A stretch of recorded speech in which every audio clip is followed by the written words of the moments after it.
2022 is coming to a close. That means it's time to start my end of the year list. So today we're going to stop and rank every theatrically released comic book movie from the worst to the best.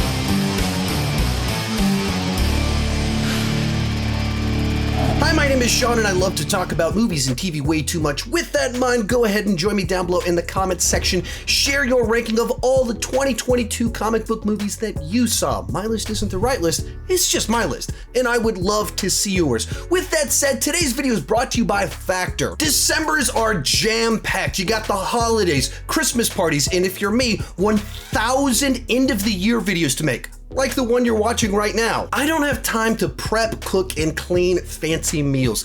Luckily, Factor's fresh, never frozen meals make it super easy to prep delicious food on the go. Factor delivers meals that are ready to heat and eat in just 2 minutes. Factor now offers 34 meals per week plus 36 add-on options like juices, snacks, smoothies, and more. And those smoothies, I actually drink one of those with my protein shake for breakfast each day. So I've been using Factor for over 6 months now. And what I love about Factor is that it adds variety into my diet while still meeting my nutrition goals. Like, I don't know how to prep new, interesting, delicious meals that use interesting ingredients, but they do. Head to go.factor75.com/SeanChandler60 and use code SeanChandler60 to get 60% off your first Factor box. The link is down below in the description, and let's get started. In last place, Morbius. At its best, this would be a throwback comic book movie to an era of less complicated plot lines where audiences demanded less from their comic book movies, but this is certainly not this movie at its best. Holy water? Really? Yeah. You ever see Lost Boys? Story of my life. It feels like a movie directed by committee where the director had his vision and he was trying to tell this story that was like this dark superhero story, but also had horror elements to it. And he's not entirely a good guy. But then one of the producers just wanted this quick, fast moving blockbuster. And then another producer wanted to use this as a vehicle to set up their Spider-Man shared universe. And so the director would put things in, and then one producer would take things out, and the other one would throw things in that are references to Spider-Man, and the movie just could not decide what it wanted to be. And then COVID happened, so it just sat there for like 2 years while they just kept tinkering with it and adjusting things and reevaluating what they should and shouldn't do. And then they vomited out on us at the beginning of this year, and it's a barely coherent film because it's just cutting between scenes. Feels like it's montaging through its entire plot line. Nothing is set up properly. Feels like all sorts of elements are missing. And then it leads to this post-credits scene that makes absolutely no sense in light of the movie you just watched, in light of who the Vulture is, in light of what it's alluding to, a movie that simply does not work. And you just have to feel bad for the director that his name is attached to it. Number 7, Thor: Love and Thunder, and for me, this is one of the most disappointing films on this list because there was so much potential here. I was a big fan of Thor Ragnarok, so having that creative team returning was a big win for me. Then they cast Oscar-winning actor Christian Bale as the villain in the film. Obviously a gigantic win for the MCU. And then even as I was in the theater and the movie started, the introduction to the film sets up the villain as someone who's been scorned by the gods. His belief system has failed him, and then he's been given a mechanism to strike back against the gods. So when our hero is a god and our villain is someone that hates gods, it actually sets up a very fascinating philosophical, theological question that can be at the center of the movie to have a lot of depth of exploration in the journey of the film that we're about to go on. And then the movie itself doesn't live up to the potential of any of that because it repeatedly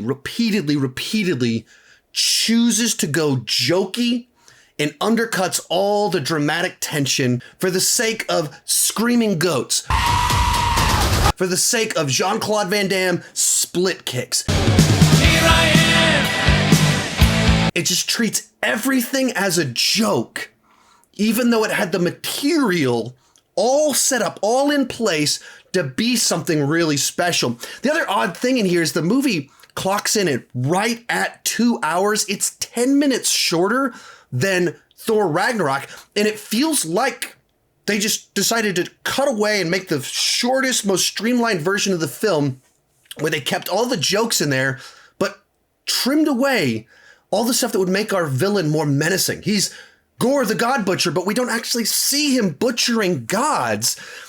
And that's such a strange choice. I don't understand why they used the time the way that they did. I don't understand why they focused on so much humor that it leaned into virtual self-parody. So for me, there's some entertainment value here, but mostly it was wasted potential. Number 6, Samaritan, another huge disappointment for me and a bit of an interesting one on this list. It was written as a spec script like 10 years ago, but then they converted the spec script into a graphic novel, and then they adapted the spec script into this film. So it does kind of qualify as a comic book movie. It's also a movie that was supposed to be released in theaters. COVID happened, got bought by Amazon, and was released on Amazon Prime.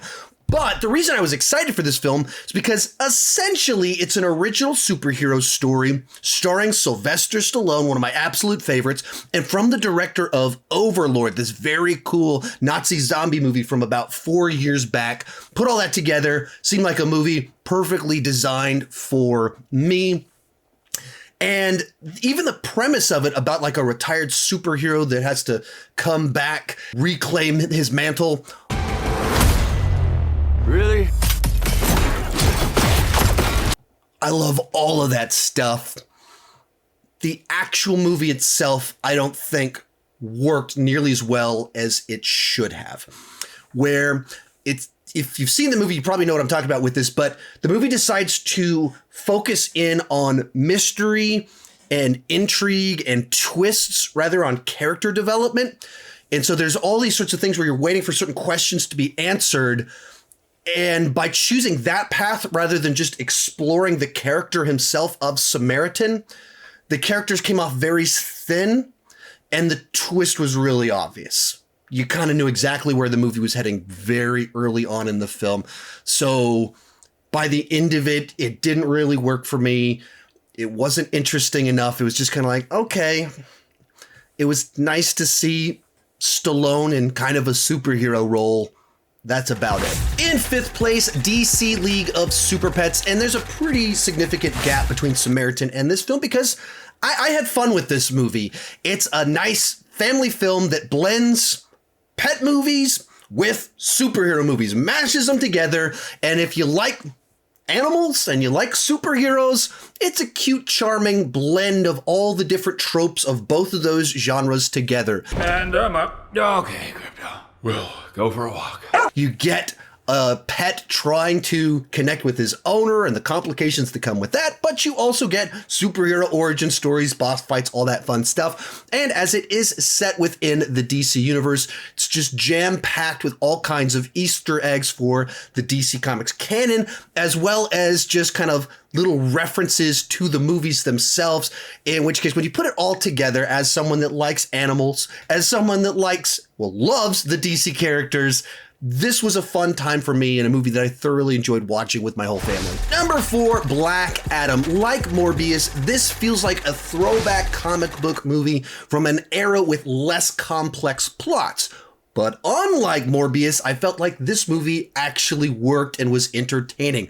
The actual plot itself is very straightforward, linear, but that means it's able to focus in on just throwing as much entertainment value at the audience as it absolutely can. So whether it's humor, whether it's just like macho superheroes butting heads, whether it's big, gigantic spectacle, the movie is a roller coaster ride from beginning to end. It doesn't overstay its welcome. It doesn't get too bogged down in subplots. It doesn't lose track of what the movie is. It's just out to entertain. And for me personally, it put a big, gigantic grin on my face. It did its job.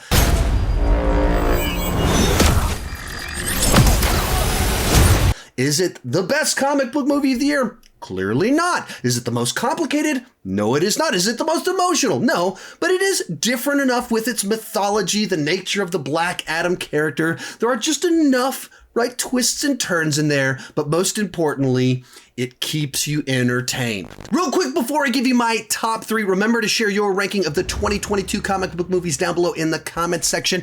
Also, this is the first of my end of the year list. I will have a whole lot more of them in the last couple weeks of the month. And with each movie on this list, I have given my more in-depth thoughts in my individual reviews, so you can check those out, I don't know, somewhere around here. In third place, Doctor Strange in the Multiverse of Madness. Now, I know a lot of people were disappointed by this film, but as someone who's been a Sam Raimi fan for over 25 years, I just love that we're getting a Sam Raimi film in the MCU, and not Spider-Man Sam Raimi, Evil Dead 2 Sam Raimi weirdness in the MCU. Groovy. And even kind of beyond that, I enjoy seeing kind of this descent into madness for Wanda as one of the most tragic characters in the MCU, as everyone she's ever loved, she's lost, and it's driven her to incredibly dark places repeatedly to try and ease the pain. And in the case of this movie,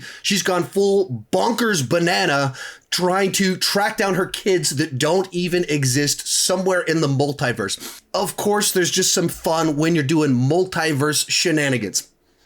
I don't think the movie lives up to its title when you're saying Multiverse of Madness, and what you mean by that is go on red, stop on green, eating pizza out of a bowl. That's not the madness that I'm expecting from this movie. I think it needed to be a little bit longer to add more crazy into the mix of it. But at the same time, in the third act, you have Doctor Strange raising a dead body and having zombie Doctor Strange. There's a music note fight in the film. There's some pretty wild, wacky stuff in here. And that's what I was hoping that we would get from a Sam Raimi MCU film with Doctor Strange. And so I got enough of what I wanted out of this movie to have a really good time with it, while also admitting it could have and should have been better. Our runner-up, Black Panther: Wakanda Forever. Of all the films on this list, without question, this is the movie that was dealt the worst hand. Their lead actor died well into the writing of the film, and then production took place during a pandemic. And even if that wasn't the case, I felt like they found a way to tell a story that felt like the natural continuation of the previous film, while also honoring the legacy of Chadwick Boseman. Like, they found elements that were set up in the first film as the foundation for what happens in this new movie. And so the moments felt earned. It didn't feel like they were like cobbling together whatever they could. It felt cohesive to me. And because that there was a real life tragedy at the center of the production of this film, it also adds this gigantic emotional weight over the entire film, where you can just feel every actor pouring their heart and soul into their performance. There's just a somberness to the entire experience that adds this whole other level of emotion to the experience of watching the film, while it still delivers a bunch of the spectacle and the action that you want from an MCU film. There's just enough humor in there, but for me, it didn't undercut the drama or the tension or anything like that. Despite all the setbacks, I felt like they delivered a worthy sequel to the original film that also was able to honor the legacy of Chadwick Boseman. But coming in at number 1 is The Batman. Batman is one of my 2 favorite comic book characters, and I would have loved it if we were able to get a Batman movie from Oscar-winning writer and director Ben Affleck. The universe didn't allow that to happen, and the person I would have picked to replace Ben Affleck was Matt Reeves, because I loved and love Dawn of the Planet of the Apes and what he was able to do with that franchise, that he told such a compelling drama while also having apes on horseback with machine guns battling tanks. If you can balance that, you probably have the right ability to capture the tone of a Batman movie. So this was one of my most anticipated films for the 5 years between when he was announced as the writer-director and when this movie finally came out. And while it wasn't quite as good as I'd hoped, there's still a few issues I had with it.